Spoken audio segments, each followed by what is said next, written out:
We're building up to the big budget of 2021, which the finance minister describes as a once-in-a-100-year exercise. It's once in a 100-year because it comes in the middle of a raging pandemic which has impacted growth numbers. It's also impacted the government's ability to spend and raise resources. What should be the finance minister's priorities? How can we get the economy back on track soonest? To talk about this, I'm joined on this special broadcast by the current president of the Federation of Indian Chambers of Commerce and Industry, Mr. Uday Shankar. With us also on this broadcast is Dr. Sangita Reddy, the joint managing director of Apollo Hospitals. We have Rashesh Shah. He's the chairperson of Edelweiss Group and one of the sharpest minds in the financial sector in this country. Last but not least, Naina Lal Kidwai, former president of FICCI and chairperson of Advent India Advisory Board. I want to go across to the FICCI president first. Mr. Uday Shankar, if you can lay out for those watching at this time what you believe should be the finance minister's most pressing priorities. There's so many multiple pulls and pressures. Where do you think she should be focusing her time, energy and resources on? Thank you, Rahul. Just to come to your question straight away, I think there are three macroeconomic themes that have self-selected themselves, given the context that you talked about. First and foremost, to create demand. The second one is to encourage infrastructure spend, again, which should create and stimulate demand. And the third one, which is very important given the circumstances we find ourselves in, is to increase the social sector outlay. And I think there is broad consensus across the country that these three are the most important one, and I'm sure that the finance minister would be focusing on these three too. I think the government has rolled out a very ambitious agenda for strengthening the manufacturing ecosystem. That would certainly come under a lot of attention of the finance minister. One area that I personally think needs special attention is the strengthening of the MSME sector and making sure that its revival and energization is accelerated. And that will also help the generation of demand, and also a lot of employment capability would be revived. I think these are very broadly the areas that would be top of the mind of the finance minister, in my view.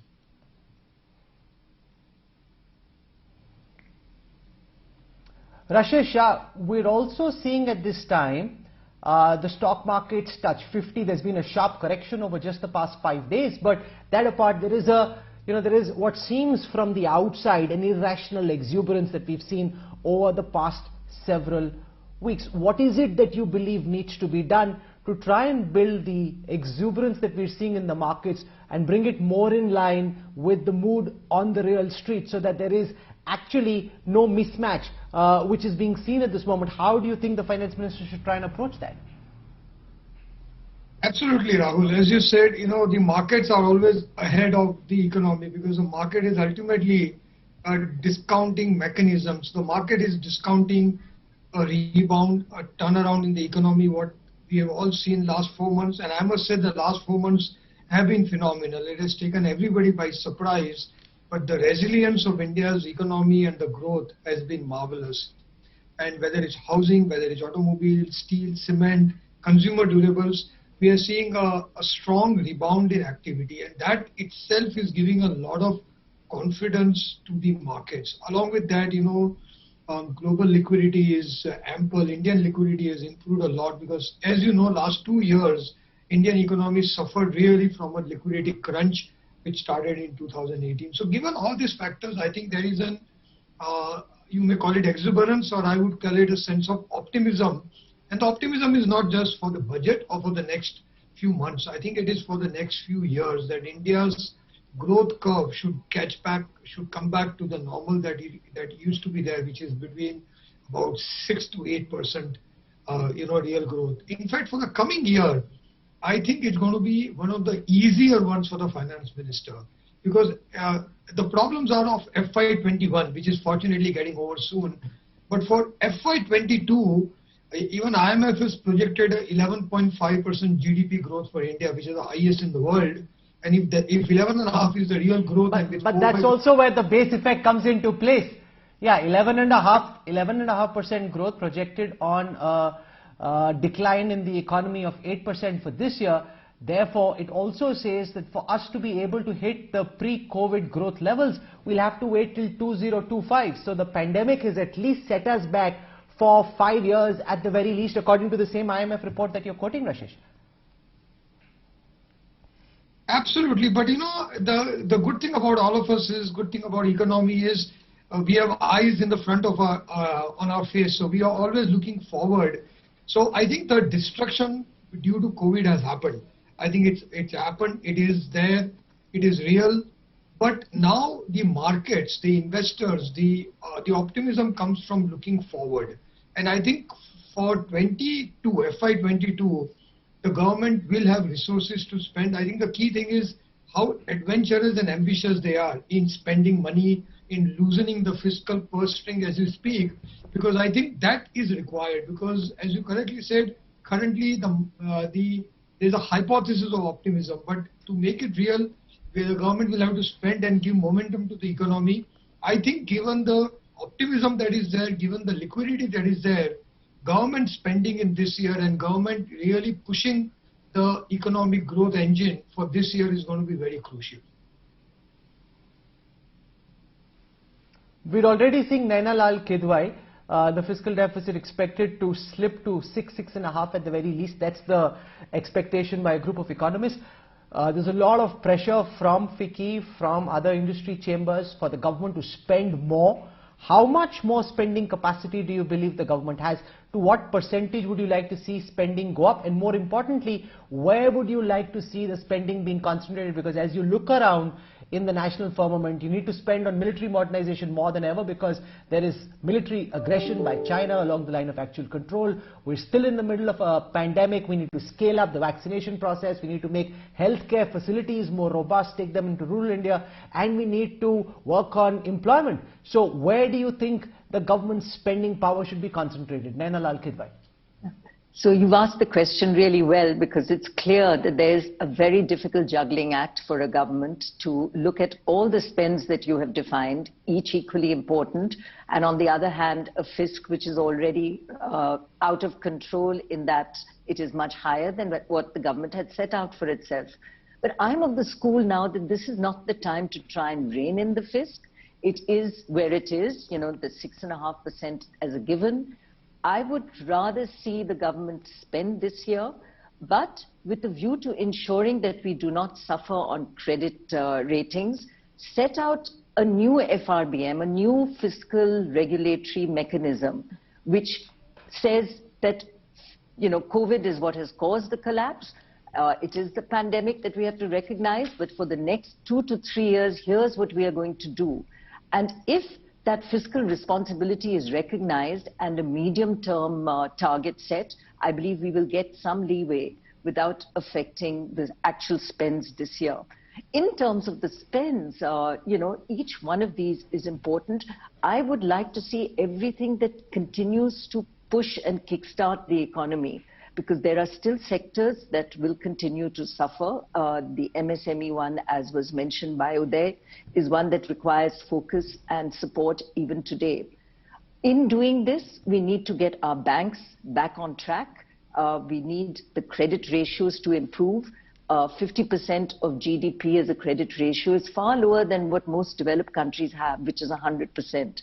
We need to open the purse strings through our banks. And in order to do that, we need to capitalize our banks, ensure that they can continue to support this growth. And again, for the medium term, a second area is we will not see the kind of growth we want or the kind of spending we want if our banks remain weak. So beyond the capitalization of banks, we have to tackle the bad loans, the NPAs, which are still very much in the system. And FICCI has... So how concerned are you? Yeah. So how concerned are you about the possibility that we're building, we're heading towards a massive bad debt crisis? The RBI report talks about how when the stimuli package is withdrawn, we could suddenly be faced in some time, if that happens sometime in the next fiscal, with the prospect of bad loans spiraling, companies going bust. How serious a problem do you think that is? How big a problem do you think that is? And what do you think Nirmala Sitharaman should be doing to try and address that problem? Do you buy into the idea of India needing a bad bank? And if we do, how should we structure it for it to make more sense? So I think it is a problem that won't go away in a hurry, and RBI will also ensure that it is not sudden in the way it comes in. But tackling those loans is clearly something which we have to be doing, and there has been support through the system, the IBCs, the NCLTs, or banks themselves being permitted the moratorium. But the speed at which the settlement of these loans is happening is not adequate, and that needs attention. And I think structurally, therefore, what FICCI has suggested is going with the idea of a national asset company, a NAMCO or a bad bank, because I do believe that in doing that, we have a special structure which enables speedier settlement. It's very hard, particularly for the public sector banks, to take these decisions easily and assume write-offs. And we know that they have tried, but it's not working at the speed it should. So I think putting in a structure such as that is helpful, making sure that our IBCs and NCLTs work, because there have been issues around COVID. The frequency of meetings are clearly an issue. We need to see that they are proper staffed. And if this can move quickly, there are many companies, many loans out there which will actually revive faster rather than be stuck as of now. So I think focus therein is very, very critical, and the laws and processes therein has to be given very high focus as we go forward. Bringing NBFCs into the banking net is also another way, because we will allow for larger banks to come into the system, which will help us in the, not only in the near term, but in the medium term as well. Dr. Sangita Reddy, if we focus for a moment on the healthcare sector in which you specialize, A, how do you think the vaccination program is going so far? How long will it be for the vaccination program to reach a level of scale where the benefits of vaccination lead to the economy picking up faster than it would have in the absence of vaccination? And if healthcare spends are to be increased for in this union budget, how would you like that money to be spent for there to be maximum bang for every buck? So Rahul, again, you stated the appropriate position, and that is the rate at which we are able to roll out the vaccination is directly proportionate to the recovery of the economy. And therefore, it is significantly important for us as a country together to ensure that at least 50 to 60% of our population gets vaccinated. And if you look at budget outlays, because we are talking just before the budget, you see last year's allocation at about 67,800 crores. If you calculate that for 50% of our population to get a vaccine at just 400 rupees, 200 is the vaccine, then you look at the manpower cost, the syringe, the digital validation at about 400, you need a minimum of 27,000 crores to get 50% of our population vaccinated. So this itself will, create a 40% jump in budgetary allocation. But looking at the overall, how much of this will be handled out of pocket, all these are things which are evolving and emerging. Right now, I would say that having crossed more than 10 lakh people vaccinated, this is moving at a steady pace. The best part of it is that the reaction rate has been very, very low, and therefore our vaccines are safe. They are efficacious, and I think we're on to a very good path to recovery because of the science and the good government rollout. Besides this, of course, we must continue our path of growth. More infrastructure, more facilities, especially in rural areas. We must continue to enhance what we're doing in healthcare, which is, more focus on primary healthcare and enabling the social determinants of health to actually minimize the disease burden.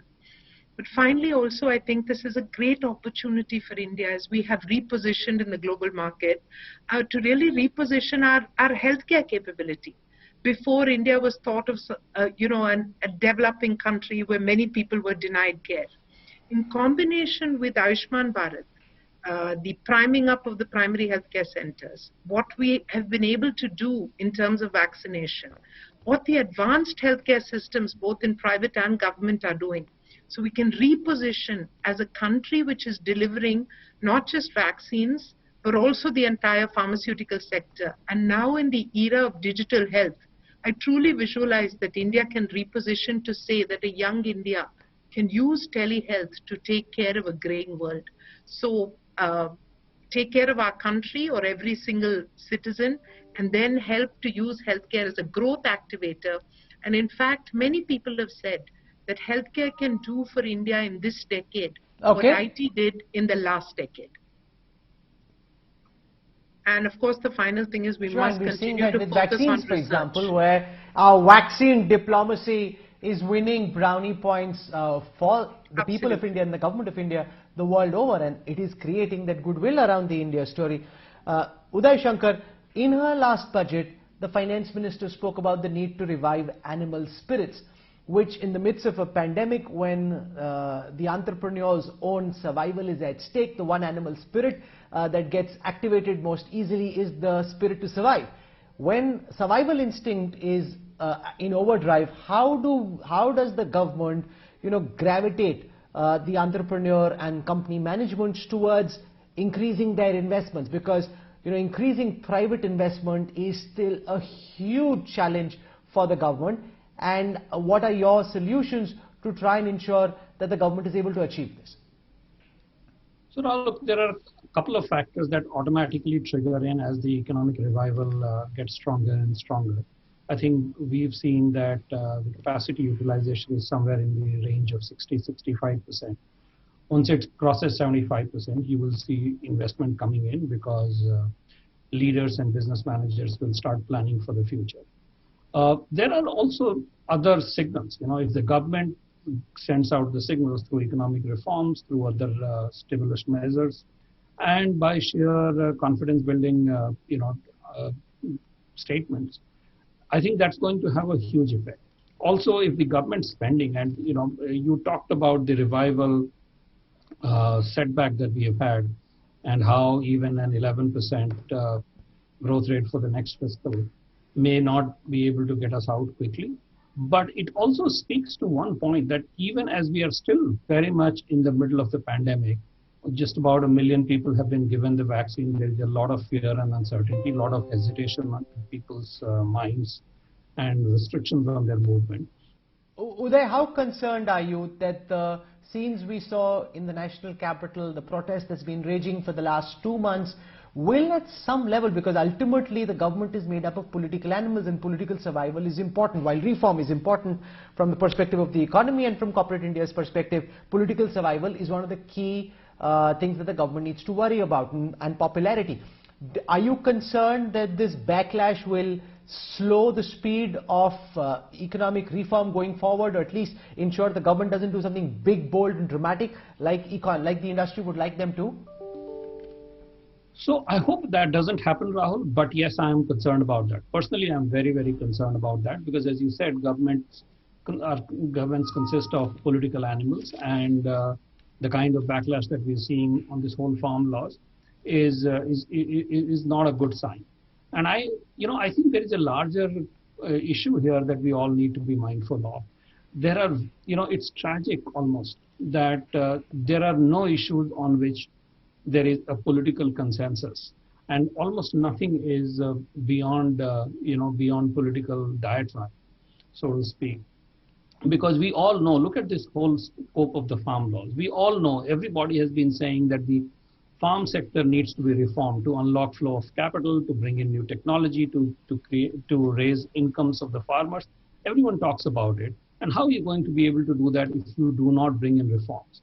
And the moment somebody talks about doing a reform, usually we put the blames at the doorsteps of the government. That government, when politicians are in the opposition, they talk about a lot of progressive things, but when they come to power, they forget about all that. In this case, it's just the reverse.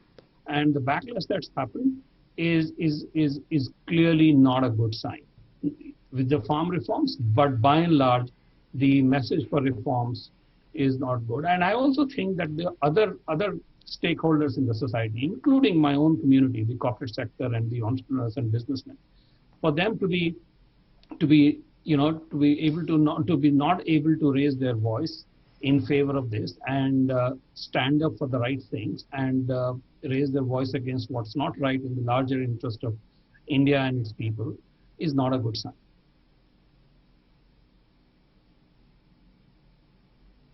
Rashesh Shah, how are foreign portfolio investors, foreign institutional investors looking at the India story at this moment? Over the last few days, we've seen profit booking by FPIs, which is understandable given that the market had hit historic levels. But how do you see this in a 6 to 12-month horizon? What would foreign investors like to see from the government, from the finance minister, to ensure that a large part of their armory, or a great part of their armory, or a greater part of their armory is spent on the India story, is invested in the India story? So actually, I think, as you correctly said, I think India needs foreign capital, because foreign capital, and a lot of this capital is equity money or long-term patient capital, which we need for our economy. So I think keeping their needs in mind is very important. Fortunately, this is a good time, because I think global interest rates are low. They are looking for yield. India will be one of the higher growth countries, even amongst all of them, because as you correctly said, the economy did go back last year and there is going to be a rebound. But even as compared to rebound in other countries, India's rebound is going to be much stronger. So I think we have the growth momentum in our favor. We have the global liquidity scenario in our favor. I think the US dollar is weakening and a lot of the money is looking for emerging markets, and even amongst emerging markets, India is very, very high up the list. So last few months, I have seen that portfolio investors are taking a very positive long-term view on India. I think somewhere around 2018-19, so what are the policy triggers? I want to draw you out, Rashesh, on what are the policy triggers foreign investors would be looking out for, the cues that they'd be watching out for in this budget, which would determine whether they want to increase their spends on India or reduce. So I think the 3 or 4 things foreign investors are always looking for from India. One is, I think, the privatization approach, because government has already promised through, officials have spoken about privatization. Yesterday, the cabinet also passed a new privatization framework. So I think privatization is going to be a big one, but it's not only for this year. I think if the government can chart out a 3-4 year privatization kind of approach, because government has a capital allocation problem. A lot of government capital is stuck in banks and other places. They can take it out and spend it, as on healthcare or infrastructure in other places. Dr. Sangita Reddy, what are your thoughts on trying to reduce this kitch that Rashesh Shah speaks about? How to improve the ease of doing business, making India an easier place to operate in, not just for foreign investors, but also for domestic companies? So I'll be very happy to talk about the importance of the ease of doing business, the cost of running a business, and the importance of being competitive as we have aspirations towards exports and many other areas. But I want to quickly add one point to Rashesh Bhai's very significant points, which was last year there was an introduction of a special incentive to sovereign funds to invest in infrastructure. And this waived capital gains, interest, etc. I think expanding that to all sources of capital coming into infrastructure and really incentivizing the infrastructure, creating patient capital so that the national infrastructure pipeline, or the 10 lakh crores that we're trying to do, commences, and we're able to begin and really accelerate that, because along with infrastructure spending, about 200 other sectors get benefited, and it's also a great employment generator for low-skilled or non-skilled employees. So I think it's critical for us to find ways to do that. Now, quickly shifting gear to the ease of doing business, which is truly very important, and I must state that FICCI's been doing a lot of work on that. The government is focusing on it. It's a series of things. It's a series of, first, simplification of process. Simplification of rules, regulation, and inspections, because so many times new laws have been added without the old laws being repealed, so it's just an add-on. And FICCI did about 2 years ago a study which said that there are over 6,000 different compliances required for a large-scale or medium-scale business.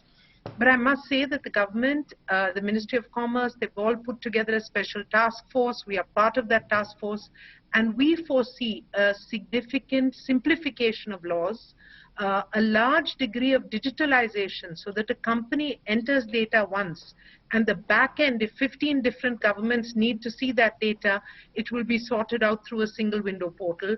Things like these are in the offing. I hope that the budget calls them out, funds them adequately, and ensures that they are accelerated.